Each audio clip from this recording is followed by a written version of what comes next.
Всем привет! Вы на канале Яся ТВ. Пока Яся в школе, расскажу я вам, как делал заборчик. Попросил мне, значит, знакомый заказчик сделать оградку для клумбы волнистую. Ну что ж, подумал, буду делать вот на такой системе, на этом шланге для воды, на 25-й трубе пластиковой. Давайте посмотрим, что получится.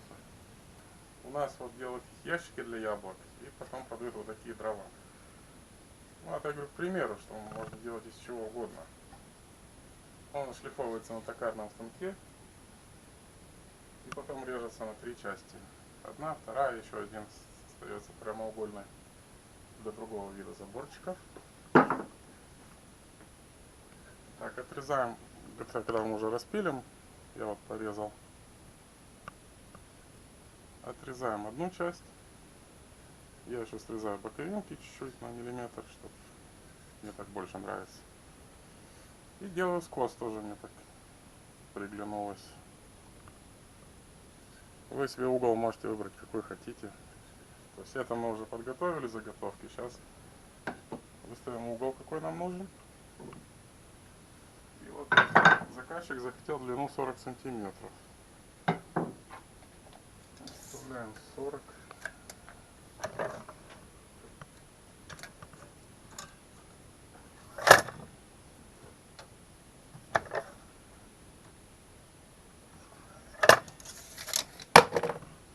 Фиксируем приспособление. Это для того, чтобы у нас все были одинаковой длины нашей секции.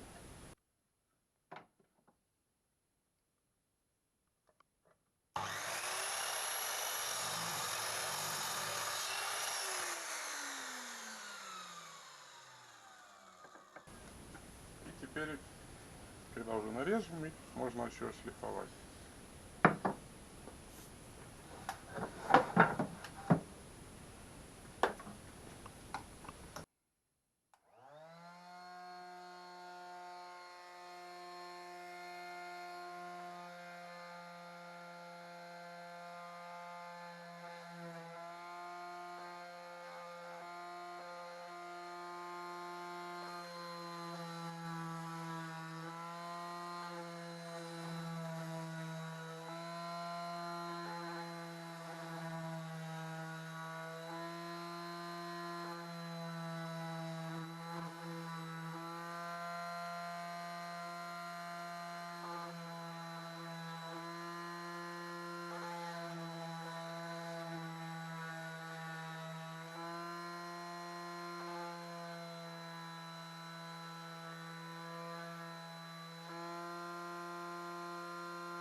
Ну, вот у нас получаются такие аккуратненькие заготовки, можно сказать, почти игрушечные.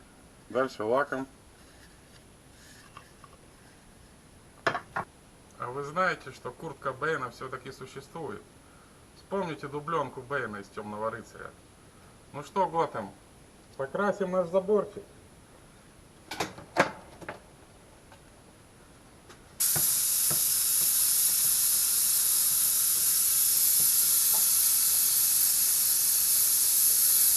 Так, покрыли мы первый слой лаком. Вот такие у нас шершавенькие сейчас. Тыльную часть можно на 180-ке прошкурить, а это попозже.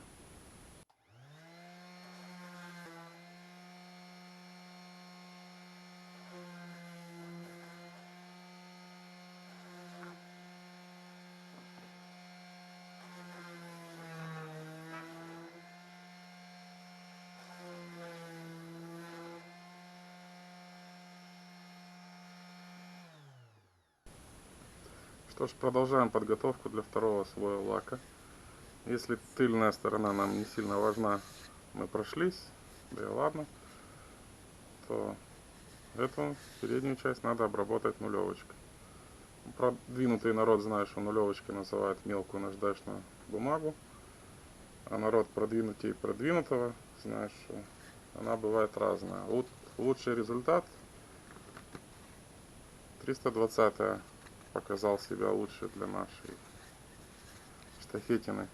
Мы все-таки не мебель делаем, достаточно вот пройтись вот.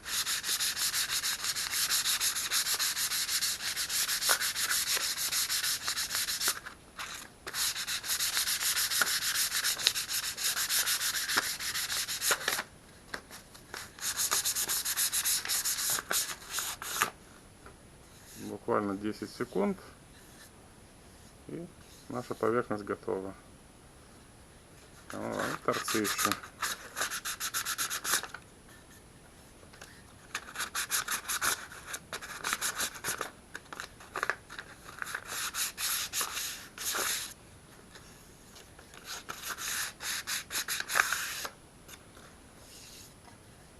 Была бы она у нас прямоугольная, вообще проблем бы не было. Дал бы на машинке туда с обоих сторон 320 и делов-то. Красил алкидным лаком под дереву и камню. Цвет тик. Значит, после того, как дал первый слой, зашкурил. И вот сейчас у меня стоит дилемма. Значит, дал второй слой. Получился насыщенный, почти рыжий цвет. И блестящий, как у кота. Не знаю, насчет блестящего, глянцевого на огороде. Не нравится он ничего-то. Взял, покрыл акриловым лаком. И зашкурил. И более-менее вот этот вариант мне нравится. Не знаю насчет заказчика. Дрова у нас были из березы и из тополя. Тополь показал вообще совсем другой цвет, но тоже очень интересный. Тоже больше мне нравится, чем из березы. Ну ладно, это все производственные нюансы. Потом будет настроение, выберем и цвет. Так, давайте. Как у нас будет крепиться наша штахетина? Долго не думая, по 10 сантиметров сверху и снизу крепим скобы для трубы. Я взял 25-ю трубу и 25-й скобы, соответственно. Крепим толстенькими саморезами, сейчас четверка у меня, коротенькими.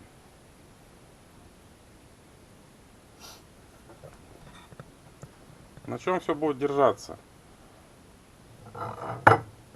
Купил 20 метров трубы, 24 двадцатки, двоечка толщина. 6-метровая труба делится на 8 частей по 75 сантиметров.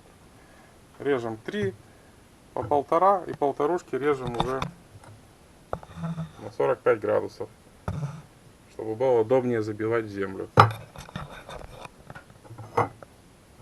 Так же самое отступим, скажем, 3 сантиметра. И здесь вот это расстояние перенести сюда надо. Крепиться будет у меня винтик, гаечка.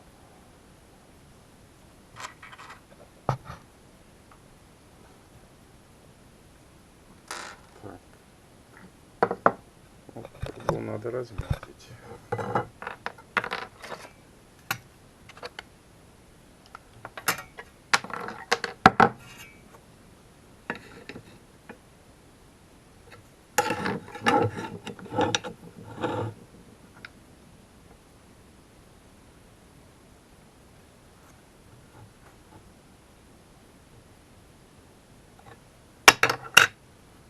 Идем сверлить.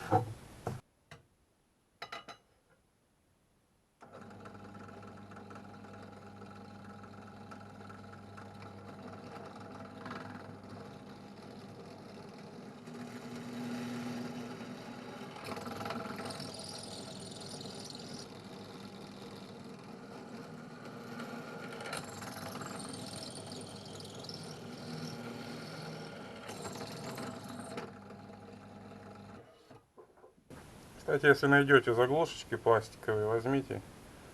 Меньше ржаветь будет, когда уже забьете в землю. Трубы покрасим в похожий с деревяшками цвет. Покрасил я наши изделия в 3 слоя лака. После второго слоя я не шкурил, просто подождал, пока высохнет, и дал третий, потому что краска оставалась, лак. Ну что ж, вот финишная. Здесь есть маленькие микропрыщики, здесь может не видно, но на ощупь я их чувствую, они не раздражают. Берем 600-ку, наждачку, хорошо мочим и просто вот так пройдемся.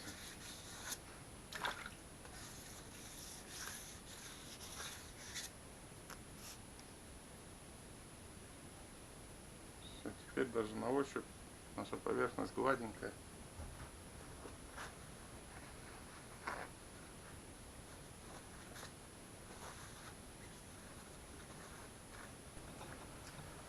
Итак, заказчик уже выехал, и у нас есть несколько минут, чтобы снять то, что у нас получилось. Собрал я метр секции. Сбивать будем на 2 сантиметра до земли. Здесь уже сразу помечено, чтобы было от земли расстояние. Шланг еще толком не выпрямился.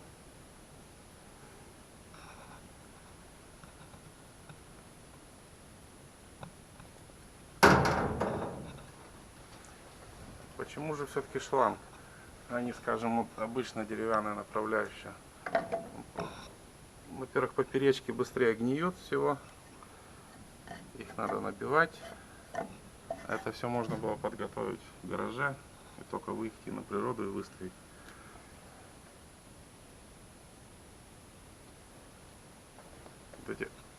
Когда определитесь с расстоянием, ложится, щелкается, прилаживается.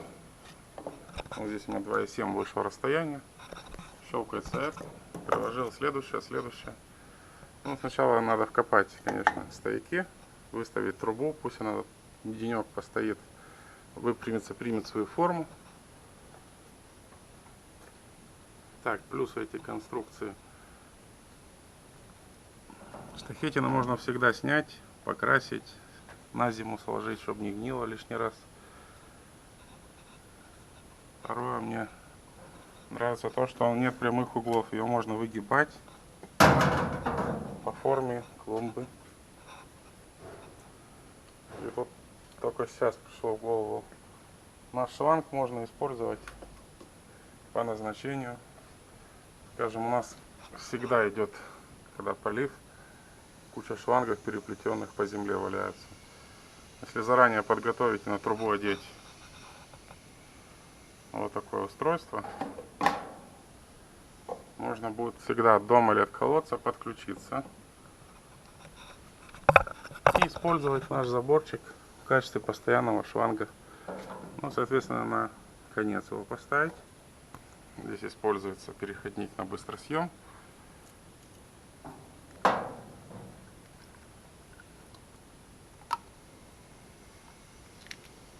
И будем использовать быстросъем с ограничителем.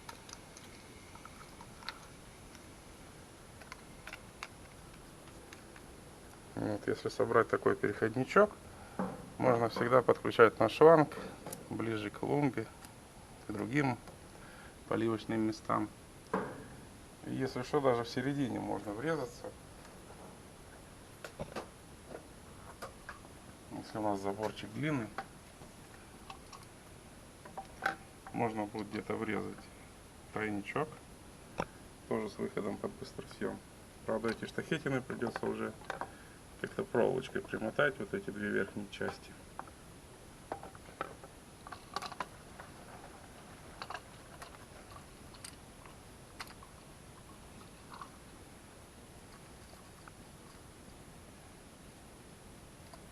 Тогда наша система будет уже выглядеть так. Здесь такой же ограничитель, вода пойдет, он закроется. Если нам надо на той стороне использовать, используем ту сторону. Если же на этой, там закрыто, включили наш поливочный кусок шланга, и он вода пошла в середине нашего забора. Опять же, если забор у вас длинный.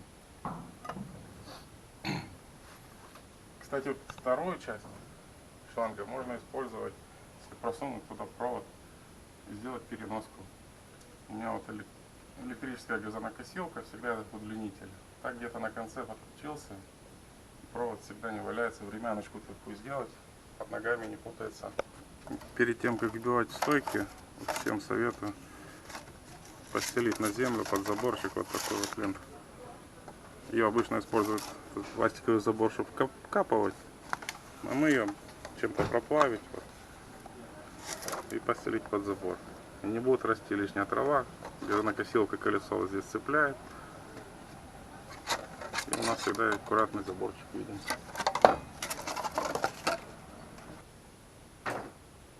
Если хотите уже совсем жесткую конструкцию, можно использовать ППР трубы. Они вообще уже жесткие, правда они белые, но можно красить их. Но так как нам нужно с изгибами заборчик, а чем мягче труба, ее вообще можно будет согнуть в круг вокруг дерева. То есть данная система, я думаю, имеет право жить. Ну что, если вы видите еще плюсы или минусы, пишите в комментариях. Если вам понравился наш заборчик, вернее его система крепления, оценивайте видео, подписывайтесь на наш канал. Пока.